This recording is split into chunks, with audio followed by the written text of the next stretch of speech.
The war felt routine, until they unleashed humanity's true fury. Part 1, just another Tuesday.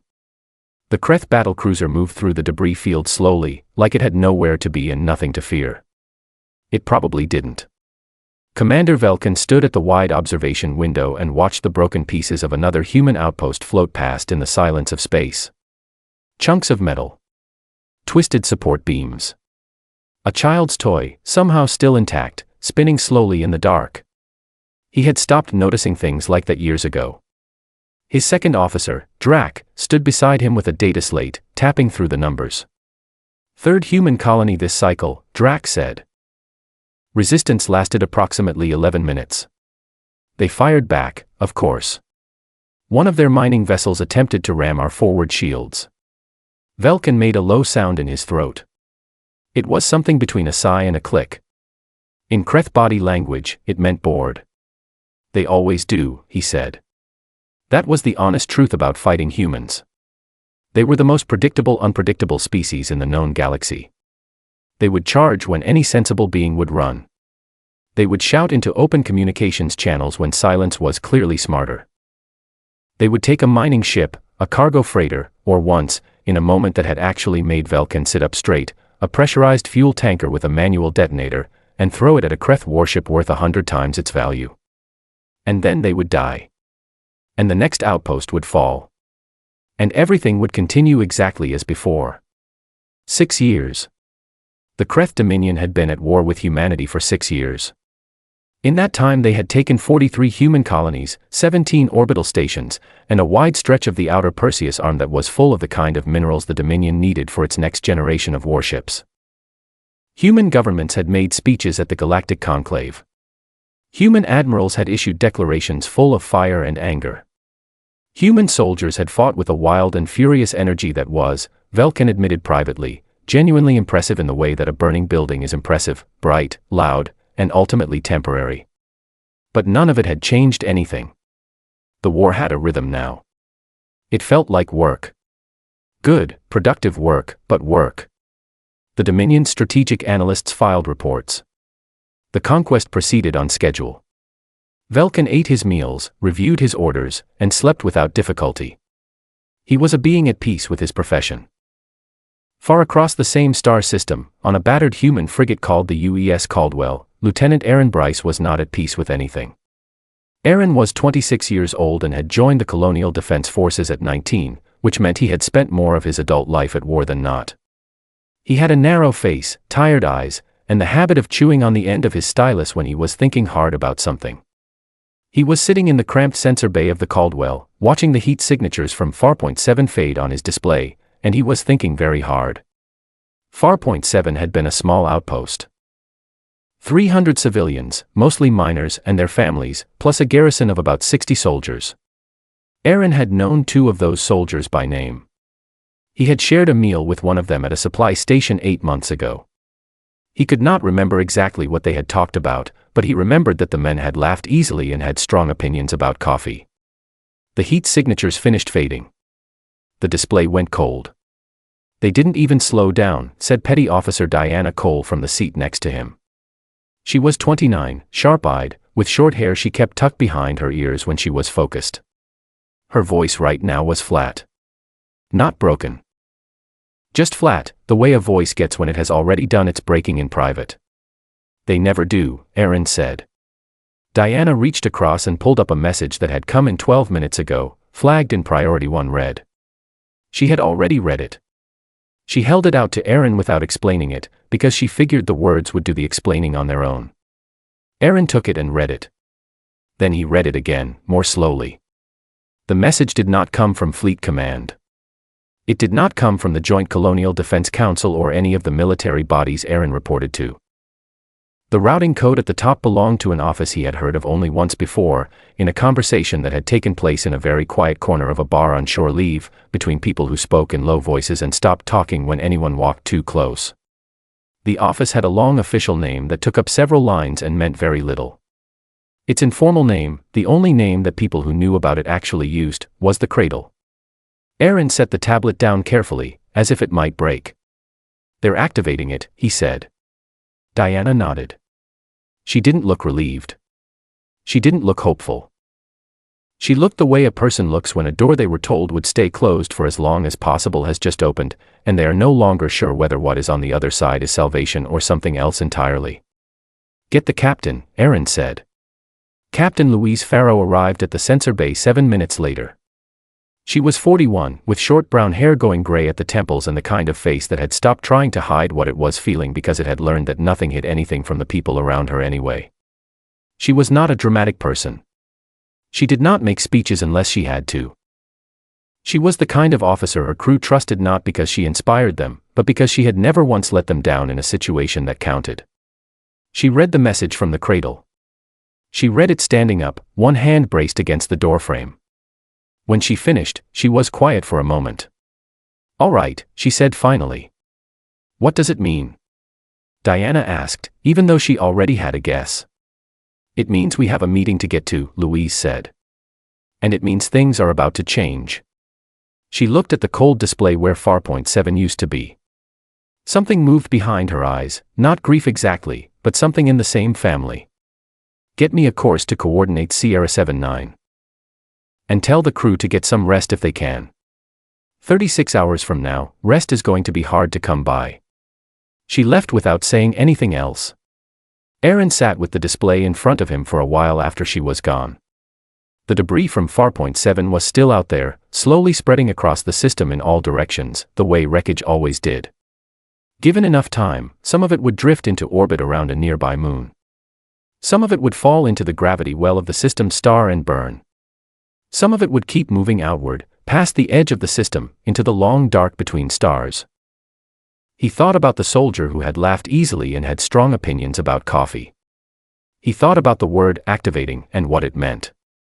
He had heard stories, the kind of stories people told when they were 3 drinks in and feeling either brave or reckless, about what humanity had actually been doing for the past 5 years while the war kept going the way it kept going. He had not believed most of those stories. They were too large. Too patient. Too unlike everything he knew about how governments and militaries worked. But the routing code on that message had been real. And Captain Farrow's face had been real. And the cold display in front of him was very, very real. Aaron Bryce chewed on the end of his stylus and thought about what it might mean that this war, which had felt, for a long time, like something humanity was simply enduring, might be about to become something else. Outside the hull of the Caldwell, in the silence of space, the wreckage of Farpoint 7 kept drifting. And somewhere at the coordinates marked Sierra 79, something was already waiting. #the war felt routine, until they unleashed humanity's true fury. Part 2, what was sleeping in the dark? The UES Caldwell moved through the dark at full burn, and no one on board slept very well. They all knew something was coming. They could feel it the way sailors in old stories felt a storm before the clouds arrived, something in the air, something in the quiet. Word travels fast on a small ship, and the word that was traveling was cradle, spoken in low voices, usually followed by a long pause and a look that said the speaker was not sure what to do with the information. Captain Louise Farrow spent the 36 hours doing what she always did when she was thinking hard. She worked. She read reports, she reviewed supply inventories, she walked the ship from one end to the other at least twice, stopping to talk to crew members she passed. Not about anything important. Just talk. How are you sleeping? Have you eaten? What is the situation with the port engine coupling that Vera mentioned 3 days ago?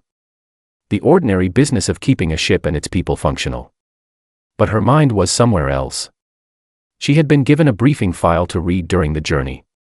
It was marked with a classification level she had never seen before and did not previously know existed. She read it alone in her quarters with the door locked, and she read it slowly, and when she was finished she sat still for a long time without moving. Lieutenant Commander Paul Heston knocked on her door an hour later. He was tall, careful in the way he moved, and had been her executive officer for 3 years. He was good at reading her silences. "How bad is it?" he asked. "It is not bad," she said. "That is the strange part. It is not bad at all." She turned the data tablet over in her hands. "You will read the full briefing when we arrive. But I will tell you this much, for 5 years, while we have been fighting this war the way we have been fighting it, there were people doing something else entirely. In the Jovian shipyards. In the Kepler belt. Above Mars, in dry docks that civilian satellites were quietly redirected to avoid. Paul waited. They were building, Louise said. Not a reserve fleet. Not a backup. Something with a different purpose behind it entirely. Paul was quiet for a moment. How much bigger? Louise told him the number. He sat down in the chair across from her without being invited, because his legs seemed to need the chair more than he needed to maintain formality. He looked at the table for a while. That is not possible, he said.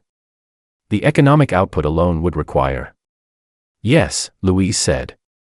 It would. And they did. The thing that people did not understand about the 5 years of losses was that they were not simply losses. Every colony that fell, every ship that was destroyed, every engagement that ended badly, all of it had been recorded, analyzed, and used. Not in the operational sense of studying a battle to do better next time, though that too. In a deeper sense. Humanity's governments and military planners had made a decision sometime in the second year of the war that was so counterintuitive, so difficult to explain to the public, that it had never been explained to the public at all. They had decided to let the Kreth feel like they were winning. Not entirely. The colonial defense forces were still fighting hard, still doing everything they could with what they had.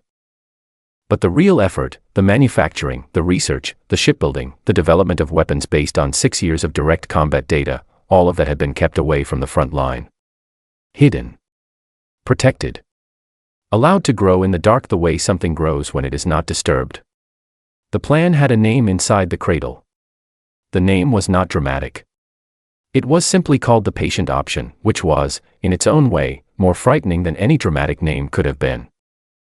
Chief Engineer Vera Okafor read her portion of the briefing file 12 hours into the journey and then climbed up through the maintenance shaft to the secondary engine room, where she did her best thinking, and stood there for a while holding a wrench she did not need. Vera was 44, solid and steady, with hands that were permanently stained with engine compound and a mind that worked best when it had something concrete to hold on to. The numbers in the briefing file were not concrete. They were too large to be concrete. They floated in her head like something from a science fiction story, not from real life. She had always assumed, in the way that people assume things without really examining them, that humanity was simply outmatched.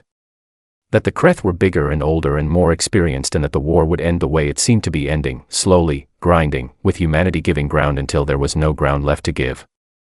She had not liked this assumption. But she had believed it. The numbers in the file said she had been wrong.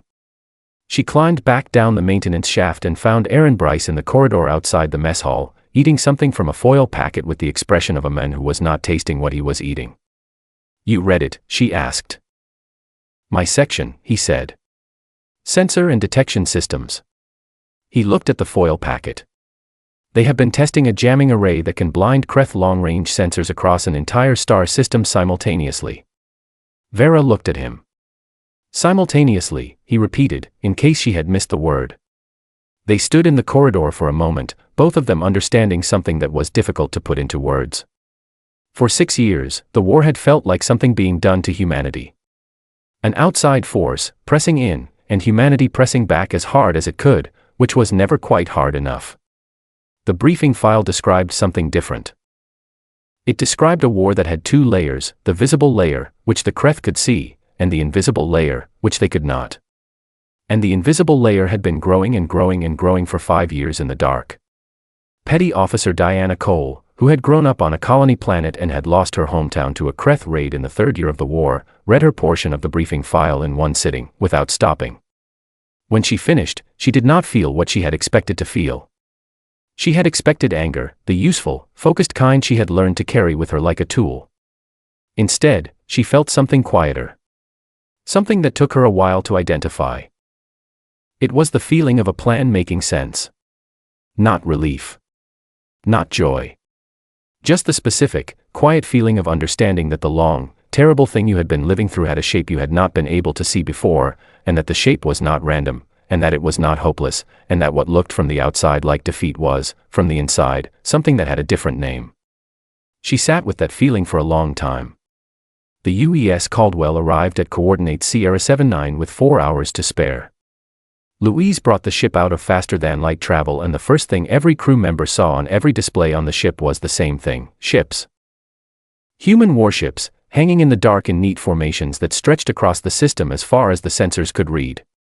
Ships of types none of them recognized. Ships with drive signatures that were larger than anything in the fleet registry. Ships that looked, on a sensor display, less like a fleet and more like a fact, something settled and immovable, placed there not by urgency but by decision. Vera Okafor stood on the bridge and looked at the display and made a sound that was not quite a laugh and not quite a sob and was perhaps both at once.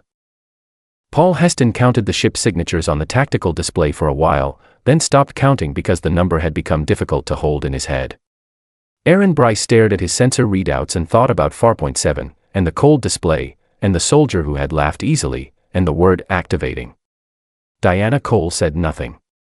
She pressed her fingers flat against the sensor console, as if she needed to feel something solid, and she looked at all those ships, and she breathed. Louise Farrow stood at the center of her bridge and looked at the fleet that humanity had been secretly building for 5 years while the war felt like something being lost. She allowed herself, very briefly, to feel something. Then she opened a channel to the Fleet Command ship and said, "UES Caldwell, reporting for duty." The response came back immediately, "Welcome to Task Force Irongate, Captain. We have been waiting." The war felt routine, until they unleashed humanity's true fury. Part 3, the shape of what was coming. Admiral Nathan Cross was not a tall man, and he was not a young man, and he did not look like the kind of person who had spent 11 months designing something that might change the outcome of a war. He looked like someone's grandfather, round-faced, a little heavy, with reading glasses he was always misplacing and a habit of drinking tea that had gone cold without noticing. He had kind eyes that saw everything. He had been given command of Task Force Irongate 14 months ago. In that time he had not slept more than 5 hours on any given night, and he had read, by his own count, more than 9,000 pages of combat reports, sensor logs, battle analyses, and historical records. He had read reports about the fall of every human colony. He had read the last transmissions of ships that did not survive their engagements. He had read, and read, and read, because he believed with the whole of his mind that every piece of information was a small piece of a larger shape, and that if he looked at enough pieces for long enough, the shape would become clear. It had taken him 4 months to see it. He brought the senior officers of Task Force Irongate together in the briefing room of the flagship, a ship called the Unbroken Will, which was the largest vessel in the fleet and possibly the largest human-built warship that had ever existed. The briefing room could hold 200 people. It was full. Louise Farrow sat near the back, between Paul Heston and Vera Okafor. She had her hands flat on the table in front of her. The room was very quiet. Cross stood at the front and did not use dramatic language and did not make the kind of speech that people would quote afterward. He explained what they were going to do the same way a builder explains what a house is going to look like, clearly, carefully, with attention to which pieces connected to which other pieces, and why. The core of it was this: the Kreth fought well because they knew how humans fought. 6 years of combat had taught them. They had catalogued human tactics, human emotional patterns, human decision-making under pressure. They knew that humans charged. They knew that humans got loud and angry and aggressive. They knew that when a human fleet was under pressure, it would push forward into the source of that pressure rather than retreat from it.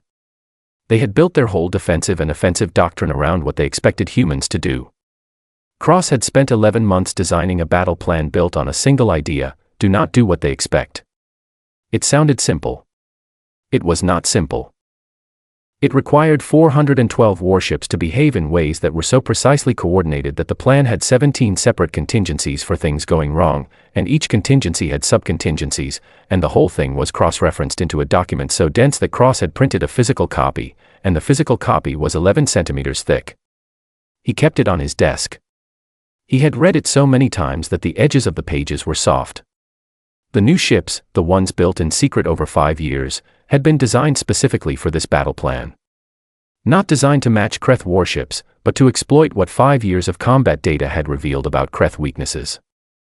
Their communications architecture, for instance, the invisible network that allowed Kreth fleets to function as a coordinated whole rather than as individual ships, was sophisticated but brittle at its relay nodes.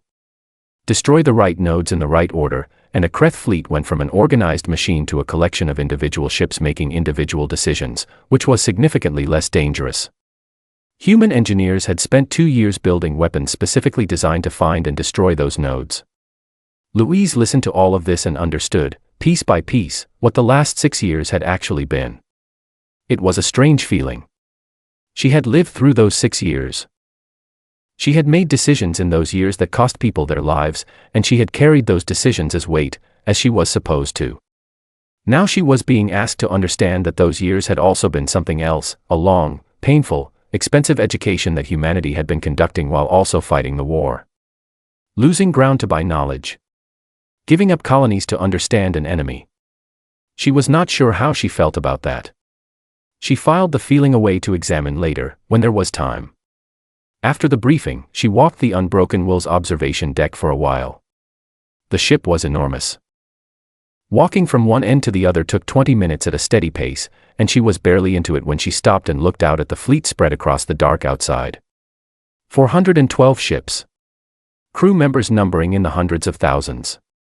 All of it built in secret while the visible war happened. She thought about what the Kreth must be seeing on their sensors right now, if they were seeing anything at all. Their long-range patrols extended to the edge of the system, but the fleet was parked well outside standard patrol range, and the jamming array Aaron had described was already active, softening the edges of whatever signals might otherwise have reached a Kreth scanner. The Kreth were not seeing this. Not yet. Commander Velkin was, at that moment, on his patrol route and experiencing something he would not have been able to name precisely, a mild, background unease. Not fear. Not even concern, exactly. More like the specific feeling of a pattern not quite matching up. He had been patrolling this sector for 3 weeks, and something about the human activity in the outer system felt slightly different from what the models predicted. Not dramatically different. Just a shade off. Their cargo traffic was lighter than expected. Their communication signals were fewer. The mining operations in the outer asteroid belt had gone quiet in a way that did not match the seasonal extraction schedule. He mentioned it to Drac, who reviewed the data and concluded that there were several routine explanations and that no escalation of alert status was warranted. Velkin agreed. He was not the kind of officer who raised alarms without cause, and the data did not yet constitute cause. He returned to his scheduled patrol. He ate dinner. He reviewed the next cycle's orders. The unease did not go away. He noted it in his personal log, which was a habit he had maintained for 20 years of service. He described it carefully, the way he described everything, precisely, without embellishment. There is something wrong with the pattern, he wrote. I cannot identify what.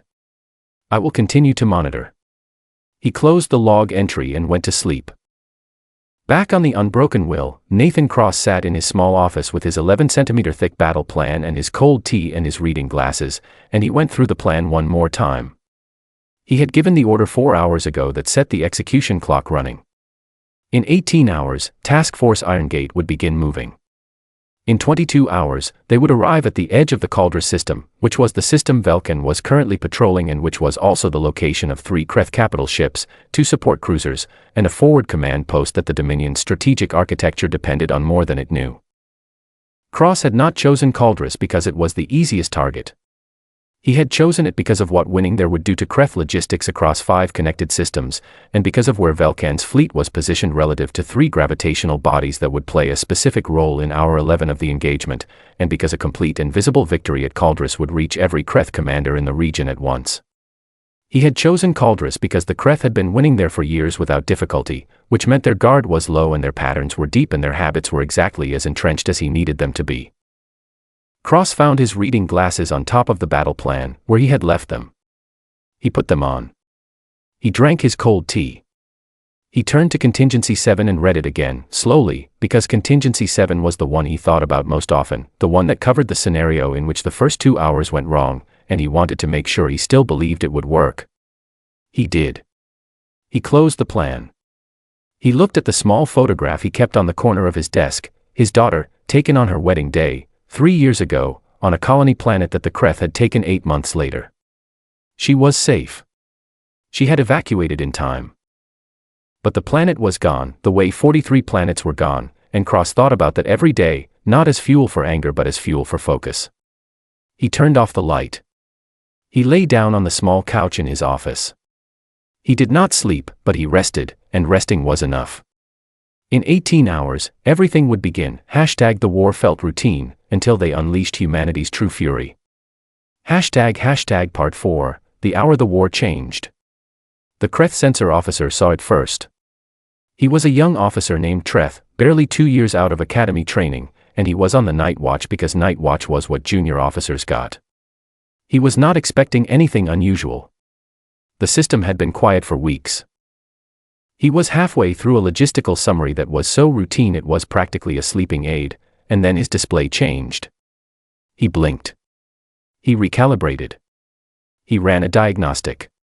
The diagnostic confirmed that the instruments were working perfectly.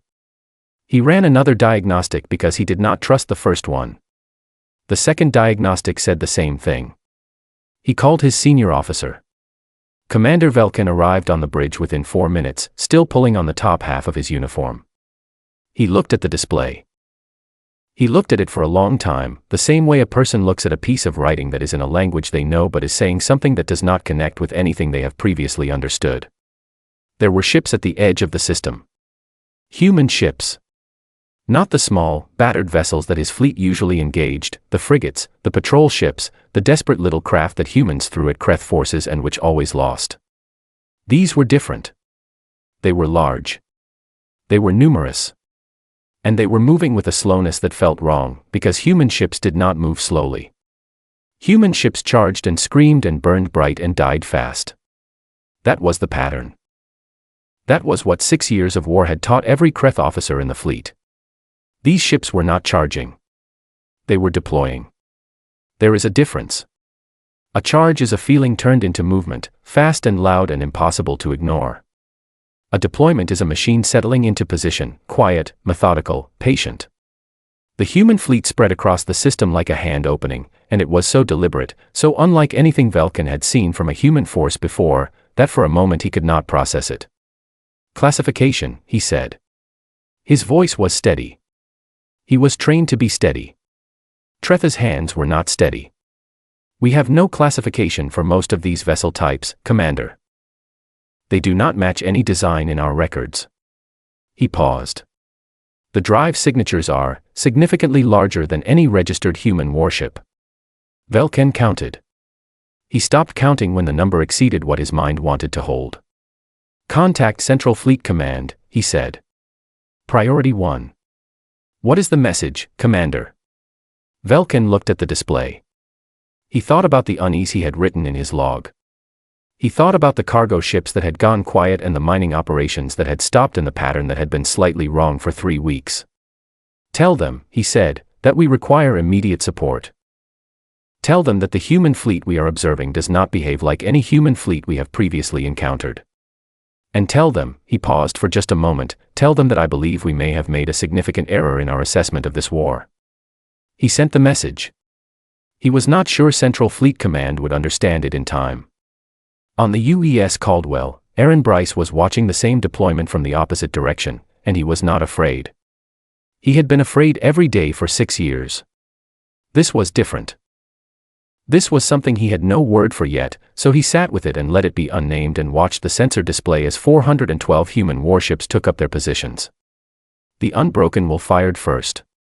Admiral Cross had chosen the opening shot himself, which was unusual for a flag officer, but Cross had particular ideas about symbolism, and the particular idea he had was that the first shot of the real war should come from the biggest gun on the biggest ship humanity had ever built.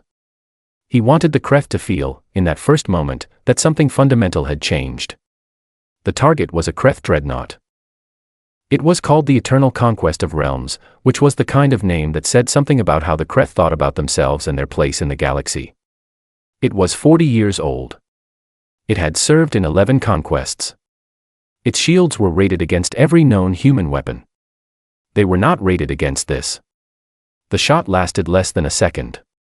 The Eternal Conquest of Realms lasted approximately 4 seconds after the shot landed, and then it did not exist anymore. In the place where it had been there was a cloud of heat and debris that expanded outward in all directions and then began to cool. Velkin felt it before his instruments confirmed it. Something in the way the light changed. Report, he said. The eternal conquest of realms has been destroyed, Treth said. His voice was very small. Velkin said nothing. He was processing. The dreadnought had been destroyed in a single shot from a weapon he had never seen fired before, and the weapon had come from a ship he had no record of in any Kreth database. He was being asked, in real time, to rebuild his understanding of what this war was. He had built that understanding over 6 years. He was being asked to rebuild it in seconds. The Kreth fleet did what the Kreth fleet was trained to do. It pushed forward. It engaged. Velkin ordered the advance because the orders were correct by doctrine and because there was no alternative doctrine for a situation that had never been anticipated.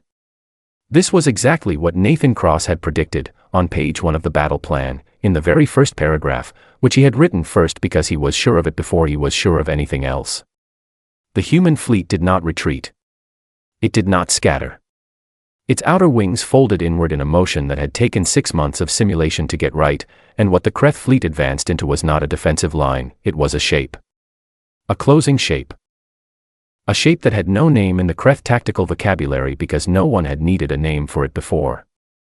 The UES Caldwell held the left flank with 7 other frigates, shielding 3 heavy cruisers that were doing something specific and important that would not make it into any of the dramatic accounts of the battle later.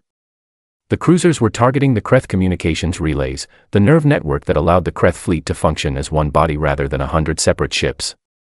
They were working through a list, methodically, the way you work through a list when the list is important and the order matters. Aaron ran the sensor bay. He did not eat for 9 hours. Diana Cole brought him something at hour 7 and he consumed it without looking at it. They tracked incoming fire. They fed targeting data to the cruisers. They noted the precise moment, at hour 6 and 40 minutes, when the first major Kreth communications relay went dark. After that, the Kreth ships began to hesitate. Not by much. They were too well trained to fall apart. But a hesitation in a warship is a very large thing, even when it lasts only a few seconds. A hesitation means a decision is not being made, and in combat, decisions not made are opportunities lost, and opportunities lost are ships destroyed. The human fleet drove into the hesitations. Velkin's ship was still fighting at hour 12. He had lost his sensor officer to a hull breach. He had lost his first officer to a console explosion. His port batteries were gone. He was running on secondary power and his shields were at 30% and he was watching the tactical display with the specific stillness of someone who has come to understand something important and is not sure what to do with the understanding. The humans were not charging. They were not screaming. They were not bright and loud and temporary. They were relentless. That was the word. Relentless. The human fleet moved through the engagement with a steadiness that felt less like fury and more like physics, like something that had weight and momentum and could not be stopped by wanting it to stop. Every time a Kreth ship found an opening and pressed it, there was a human response already prepared, already in position, already firing. Every time a Kreth formation shifted to adjust, the human fleet had already adjusted first. It was as if they had read the battle before it happened. In a way, they had. 11 months of planning, 6 years of data, and a man with reading glasses who drank cold tea and had read 9,000 pages of combat reports had seen this battle in his mind long before it happened in space. Every Kreth response had been considered. Every Kreth habit had been mapped. The plan was not perfect, no plan was, but it was close enough that the gaps were manageable, and the contingencies held. At hour 17, Velkin sent a second message to Central Fleet Command. It was shorter than the first one. It said, "We were wrong about them." He did not elaborate, because the data transmission accompanying the message said everything that elaboration could have added. Fleet Command received it and read it and called an emergency session of the War Council, and in that session someone said, for the first time in an official setting, the thing that everyone on the Kreth side had been privately beginning to think. The humans had been holding back. The session lasted a long time. In the Cauldron system, at hour 19, the battle ended. Not with a dramatic final shot. Not with a surrender message or a fleeing fleet. The remaining Kreth ships disengaged in good order, pulling back to the system's jump point, and the human fleet let them go because Cross had decided, months ago, that the point of Cauldron was not to destroy a fleet. The point was to break an assumption. Louise Farrow stood on her bridge and watched them go. She was very tired. She was the kind of tired that went into the bones and stayed for days. But she stood straight, and she watched the display, and she did not look away until the last Kreth signature disappeared into faster-than-light travel and the system was quiet. "Status report," she said. Paul Heston gave it to her. "Casualties. Damage. Systems."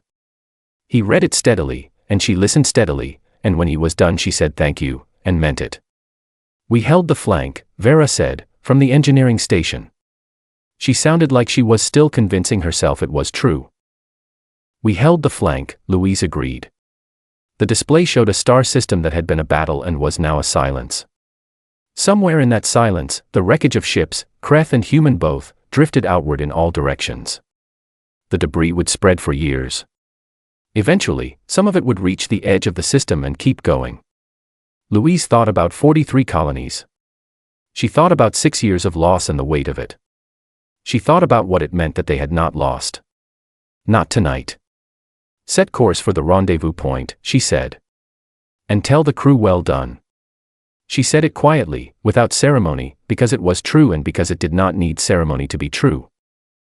Outside the hull, the system was very still. The war felt routine, until they unleashed humanity's true fury. Part 5, what humanity wanted to say. The ceasefire message arrived 72 hours after the last ship left the Caldra system.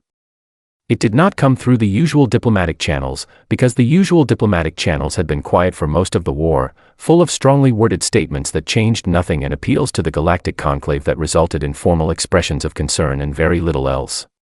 This message came through a different channel. It was routed through a Kreth frequency that was normally used for emergency communications between fleet commanders and home government. Using that channel for a diplomatic signal was the equivalent, in human terms, of a general calling the president on a field radio and saying they needed to talk. Petty Officer Diana Cole was the one who received it on the Caldwell.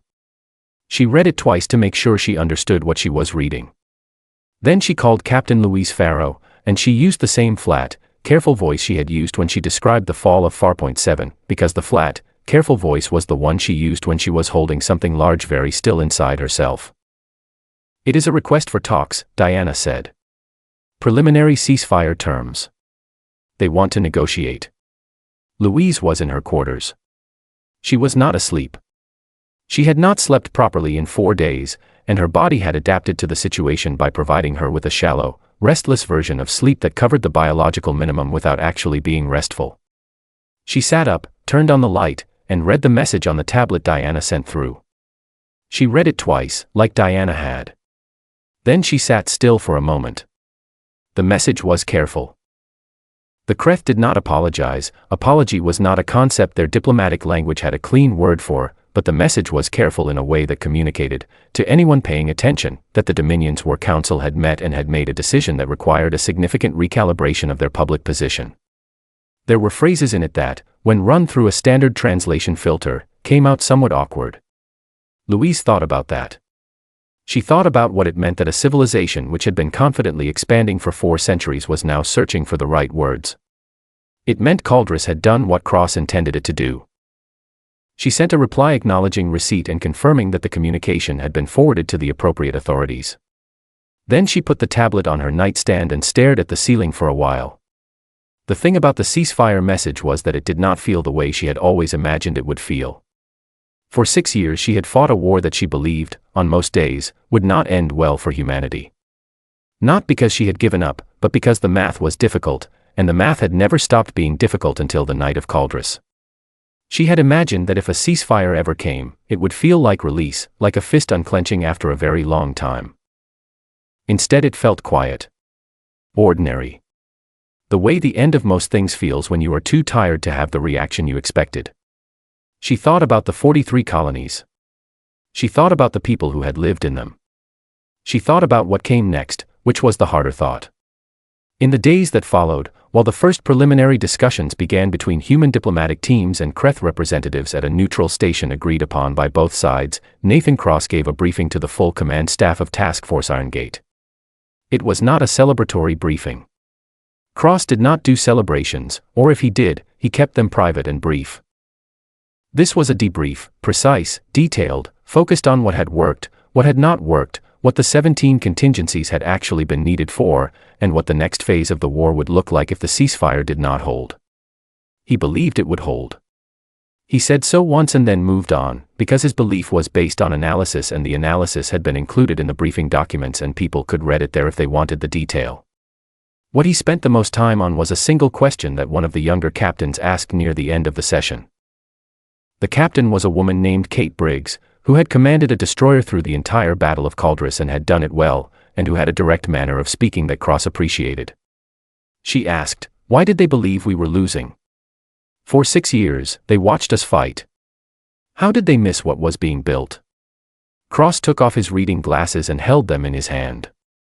It was the gesture he made when he was about to say something he had been thinking about for a long time. "Because they saw what we showed them," he said. "The colonial defense forces fought hard and lost ground and kept fighting. From outside, that looks like a species at its limit. A species that is giving everything it has and still losing." He paused. The thing they never considered was that what they were seeing was not everything we had. It was what we chose to show them. The room was quiet. "The Kreth are very good at war," Cross continued. "They have been very good at war for a long time. And one of the things that happens when you are very good at something for a long time is that you stop questioning your assumptions about it. They assumed they understood humans because they had been fighting humans for 6 years. They had data. They had patterns. They had a model." He put his glasses back on. The model was accurate. It was just incomplete. Because the part of humanity they were modeling was the part we let them see. Kate Briggs nodded slowly. "We made ourselves legible to them," Cross said. "And then we changed the language." On the Caldwell, Louise Farrow called her senior officers together in the small briefing room and told them that formal ceasefire talks were beginning. She read the current diplomatic statement, which was measured and careful and did not make any promises about outcomes, because diplomatic statements never did when the outcomes were still being decided. Paul Heston asked what the likely terms would be. Louise said she did not know, but that the recovered colonies would be the central issue and that humanity's position had, for the first time in 6 years, the weight of a real military victory behind it. Vera Okafor asked a practical question about resupply and what the repair schedule for the ship's port batteries would look like given current fleet logistics priorities. Louise told her she would get an answer from fleet operations within the day, because Vera's practical questions always deserved practical answers. Aaron Bryce did not ask anything for a moment. He sat at the briefing table and looked at the surface of it, and then he looked up and asked the question that had been in the back of his mind since the battle ended. "What do we tell people? About the last 6 years?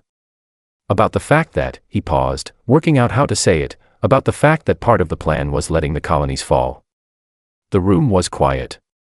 Louise took a breath. "We tell them the truth," she said. "That it was not a plan anyone chose because they wanted to. That it was a plan people chose because the alternative was losing the war completely, and because the people who made those decisions believed that the only way to win was to be patient in a way that was very, very painful." She was quiet for a moment. "It will not be enough for some people. There are people who lost everything in those 43 colonies, and no explanation is going to be enough. We have to understand that and accept it."